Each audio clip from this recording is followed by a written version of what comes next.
Assalamualaikum warahmatullahi wabarakatuh. Pada kesempatan kali ini, saya dan rekan-rekan saya akan menjelaskan hasil diskusi kami tentang materi organisasi kurikulum, jenis organisasi kurikulum, dan model organisasi kurikulum. Langsung saja.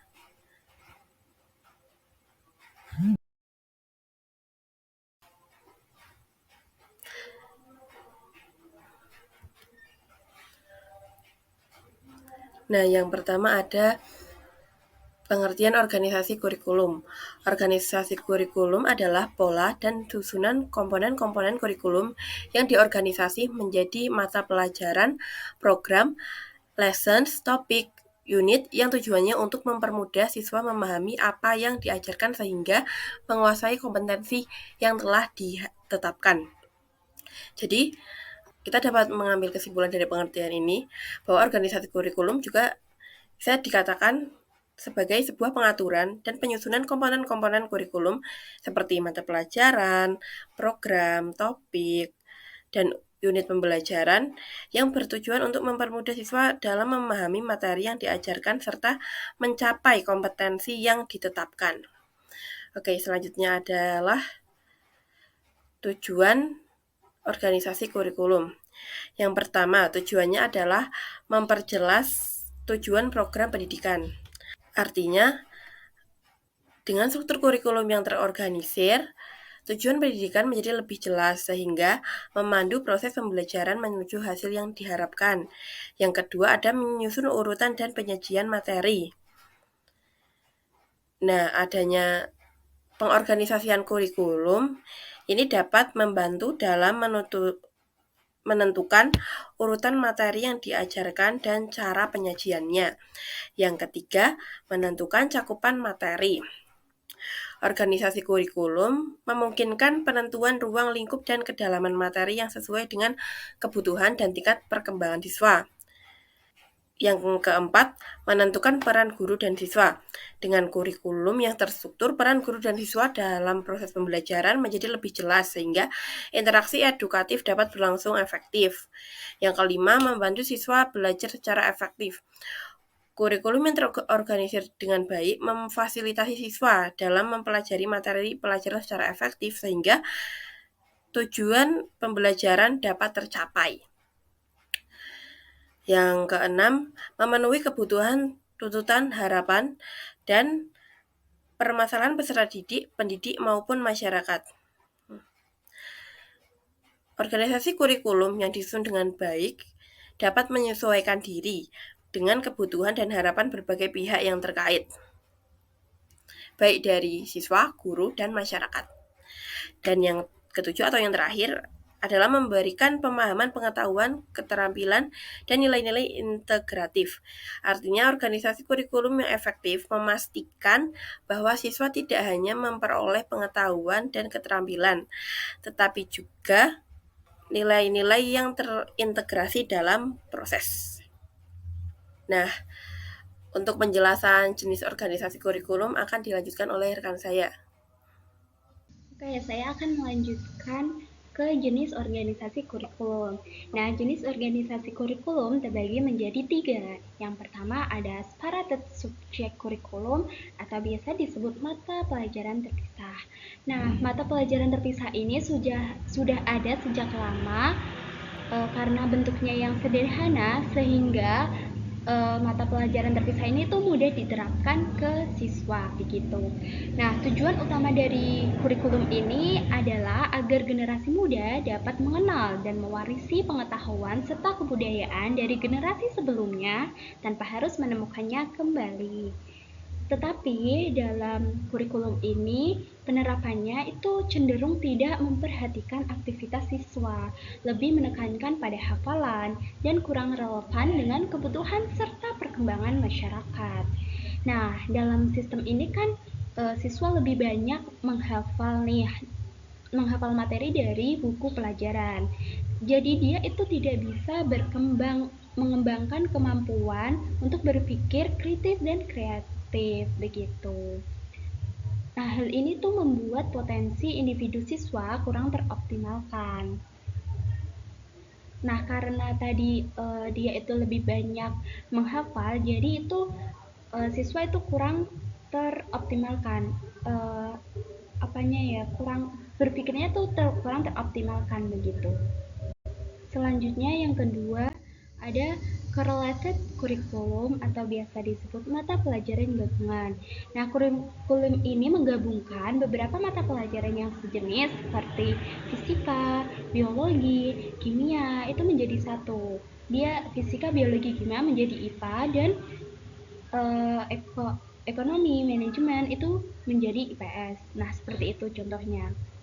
Nah, mengapa begitu? Mengapa dibuat begitu? Karena untuk mengatasi kekurangan dari sistem mata pelajaran terpisah yang tadi sudah saya jelaskan. Nah, tujuan dari mata pelajaran gabungan sendiri adalah untuk memperkaya wawasan siswa dengan menghubungkan materi dari berbagai disiplin ilmu. Namun dalam prakteknya, guru itu seringkali tetap berpegangan pada latar belakang pendidikannya. Contohnya nih, misal seorang guru sejarah, dia mengajar IPS.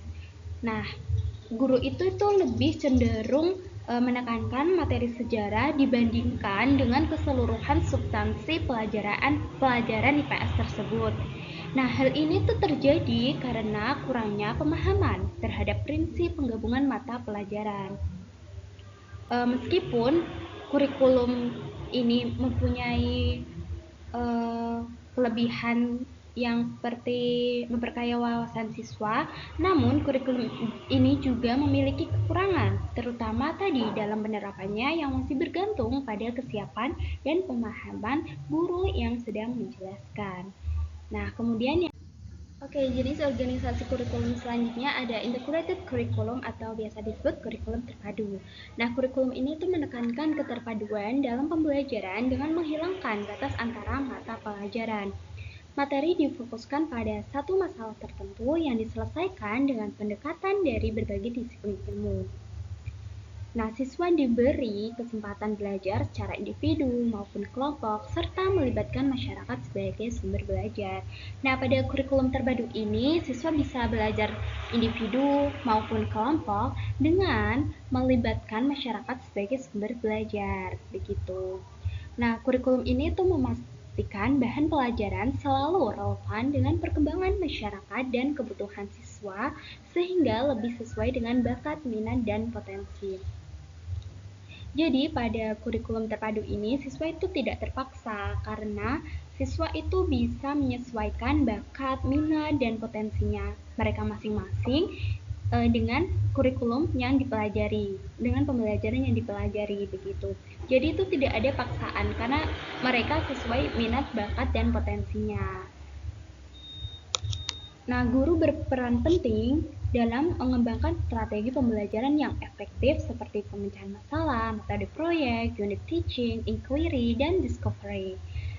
Nah, kurikulum ini dirancang membentuk individu yang harmonis, mampu memecahkan masalah secara ilmiah, serta siap menghadapi tantangan sosial dan perkembangan teknologi. Dia itu siap mengembangkan teknologi yang ada di zaman yang canggih ini begitu. Kan tadi sudah dijelaskan karena pembelajarannya melibatkan masyarakat, jadi eh, siswa itu lebih ke diajarkan untuk menghadapi tantangan sosial begitu dan menghadapi masalah secara ilmiah karena sudah diajari untuk melibatkan masyarakat sebagai sumber belajar. Nah, penilaian dilakukan secara komprehensif, menilai baik proses maupun hasil pembelajaran secara terpadu. Jadi bukan hanya hasilnya saja yang dinilai, tetapi proses mereka melakukan pembelajaran itu juga dinilai, bukan hanya hasil akhir yang dinilai begitu. Jadi penilaiannya proses dan hasil akhir. Nah, itu dia penjelasan jenis organisasi kurikulum yang bisa saya jelaskan. Selanjutnya, model organisasi kurikulum akan dijelaskan rekan saya. Terima kasih. Nah, materi selanjutnya yaitu mengenai model organisasi kurikulum. Nah, yang pertama ini ada kurikulum sebagai subjek akademis. kurikulum sebagai subjek akademis ini bersumber dari pendidikan klasik yang berorientasi pada masa lalu. Nah, model kurikulum ini lebih menekankan pada aspek tertentu dari mata pelajaran atau materi. Isi atau materi pelajaran ini diprioritaskan dalam kurikulum model ini. Nah, tujuan dari kurikulum model ini adalah untuk memastikan bahwa siswa tidak hanya terfokus pada satu bidang ilmu, tapi juga mampu mengembangkan pemahaman mereka tentang konsep-konsep di kelas. Nah, biasanya model pembelajaran yang digunakan ini seperti ceramah dan sistem evaluasi atau penilaiannya, yaitu siswa lebih sering berbentuk tes atau ujian tertulis. Nah, di sini peran guru itu sangat penting.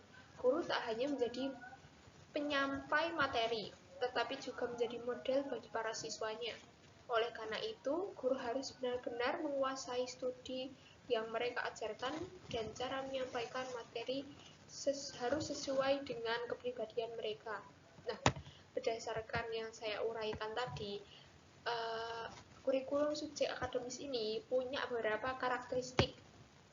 Yang pertama yaitu berpusat pada materi pelajaran. Maksudnya di sini yaitu materi pelajaran itu disusun berdasarkan disiplin ilmu yang ada. Kemudian yang kedua yaitu terstruktur dan sistematis. Jadi pembelajaran itu mengikuti aturan yang logis dari dasar ke tingkat yang lebih kompleks. Kemudian yang ketiga yaitu menekankan penguasaan konten. Nah, tujuan utamanya ini agar siswa itu benar-benar memahami konsep dan teori dalam setiap mata pelajaran. Kemudian yang keempat, evaluasi berbasis kognitif.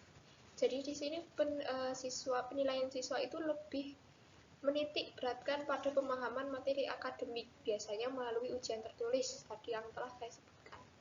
Nah, yang kelima itu guru sebagai pemberi informasi. Guru di sini berperan dominan dalam proses pembelajaran, memberikan materi dan mengarahkan siswa. Kemudian yang keenam yaitu sedikit keterpaduan antara mata pelajaran. Mata pelajaran biasanya diajarkan terpisah dan tidak selalu dihubungkan satu sama lain. Nah, kemudian selanjutnya itu ada 3 pendekatan utama dalam pengembangan kurikulum ini. Yang pertama yaitu pendekatan struktur pengetahuan. Di sini siswa tak hanya mengingat materi, tapi juga belajar bagaimana memperoleh dan menguji materi itu berdasarkan fakta yang ada. Kayak misalnya dalam matematika nih, kita ngitung dikasih teori atau teorema. Nah, nanti selanjutnya siswa akan menyelesaikan teori bagaimana kok bisa ada teorema ini, kayak nanti dihitung melalui langkah-langkah atau step-step. Yang kedua yaitu studi integratif. Nah, pembelajaran yang menghapus batas antara satu mata pelajaran dengan mata pelajaran yang lain. Kayak yang tadi saya sebutkan, itu dipisah ya antara mapel satu dengan mapel yang lain. Kemudian yang ketiga yaitu materi yang fokus pada keterampilan dasar. Di sini penekanan pada keterampilan membaca, menulis, dan memecahkan masalah sistematis. Nah, model ini juga punya kelebihan. Yang pertama itu memberikan pemahaman yang mendalam tentang konsep-konsep akademik karena tadi hanya terfokus pada satu mapel ya. Kemudian yang kedua, mudah diorganisir dalam sistem pendidikan formal. Kemudian yang ketiga, menjamin kesinambungan dan kemajuan dalam pembelajaran. Nah, beberapa kekurangan dari kurikulum subjek akademis ini yaitu kurang fleksibel dan tidak selalu menyesuaikan dengan kebutuhan individual siswa, kemudian tidak terlalu memperhatikan perkembangan sosial dan emosional siswa, kemudian kurang memberikan ruang bagi pengalaman belajar langsung. Nah, mungkin seperti ini tuh untuk yang model organisasi kurikulum mengenai kurikulum akademis. Nah, selanjutnya yaitu kurikulum humanistik. Nah, kurikulum humanistik ini lebih fokus pada manusia sebagai individu yang utuh. Nah, Pendidikan humanis merupakan model pendidikan yang berorientasi dan memandang manusia sebagai manusia atau humanisasi, yakni makhluk ciptaan Tuhan dengan fitrahnya. Melalui pendidikan humanistik ini diharapkan eh, kita itu dapat mengembalikan peranan dan fungsi manusia, yaitu mengembalikan manusia kepada fitrahnya sebagai sebaik-baiknya makhluk atau khairu ummah, khususnya kemampuan untuk memanusiakan manusia. Nah, jadi intinya di situ, yaitu kemampuan untuk memanusiakan manusia. Nah, kurikulum humanistik ini berawal dari aliran pendidikan empiristik. Kurikulum humanistik ini dikembangkan oleh ahli humanis, yang mana kurikulum ini berdasarkan konsep aliran pendidikan pribadi. Pendidikan ini bertujuan untuk mengembangkan manusia seutuhnya, bukan hanya dari segi intelektual dan fisik, tapi juga sosial dan emosional. Kurikulum ini berfokus pada proses belajar, bukan hanya hasil akhirnya, dan sistem evaluasinya atau penilaiannya pun terbuka buat siswa dan guru, serta lebih subjektif. Nah, kurikulum humanistik ini punya beberapa karakteristik, yaitu yang pertama berpusat pada siswa. Nah, di sini siswa itu punya kebebasan untuk memilih cara belajar yang paling sesuai dengan dirinya. Kemudian yang kedua, menekankan pengalaman dan emosi. Belajar itu nggak hanya tentang menguasai pengetahuan ya, tetapi juga melibatkan perasaan dan pengalaman nyata. Kemudian yang ketiga, belajar bermakna. Nah, materi yang diajarkan itu harus relevan dengan kehidupan nyata siswa, harus relevan dengan kehidupan sehari-harinya ya, sehingga mereka itu bisa memahami konsep secara yang lebih dalam, karena sudah pernah mungkin pengalaman atau melihat bagaimana lingkungan di sekitarnya. Kemudian yang keempat itu mengembangkan potensi individu. Kurikulum ini dirancang buat bantu siswa mencapai potensi terbaik mereka. Kemudian yang kelima yaitu mengutamakan kebebasan dan kreativitas. Nah, karena tadi untuk mengembangkan potensi individu, otomatis di sini juga siswa itu didorong buat berpikir kritis dan berkreasi tanpa batasan. Kemudian yang keenam yaitu menghubungkan guru dan siswa yang dekat. Nah, guru itu berfungsi lebih sebagai fasilitator ya, nggak cuma memfasilitasi, yang membantu siswa menemukan mengembangkan kemampuan mereka. Nah, kurikulum ini, kelebihan dari kurikulum ini yaitu meningkatkan motivasi dan kepuasan belajar siswa, kemudian bisa mendorong kreativitas dan pemikiran kritis tadi ya, kemudian mengembangkan keterampilan sosial dan komunikasi, membantu siswa memahami konsep lebih dalam melalui pengalaman langsung ya, karena tadi itu disangkut pautkan karena untuk kehidupan sehari-hari.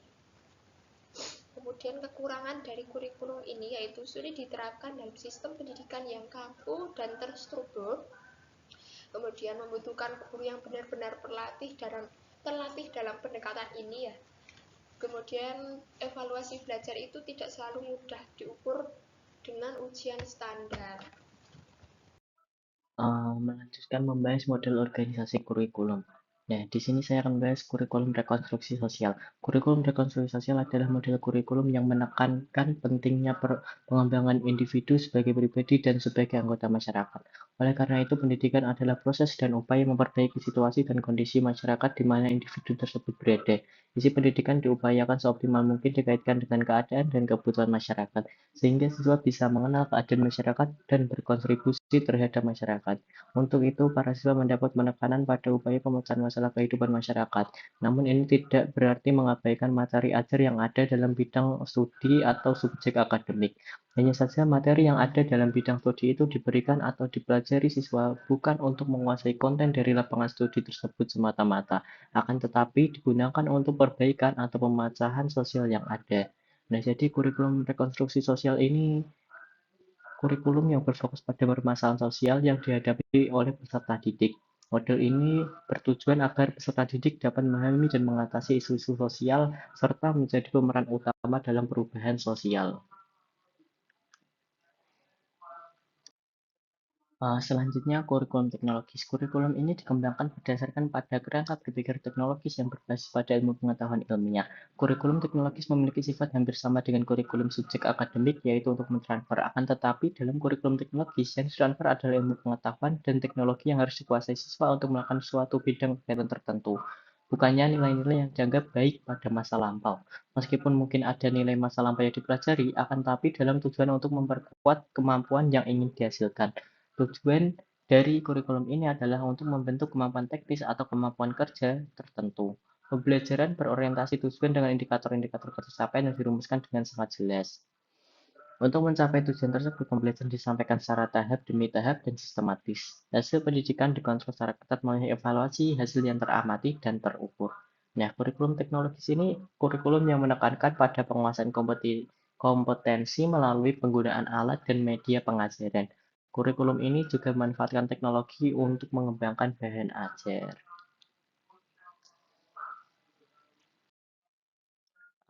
Sekian yang kelompok kami dapat sampaikan. Bila ada tutur kata yang kurang berkenan dan bila ada salah kata, kami mohon maaf sebesar-besarnya. Sekian dan terima kasih.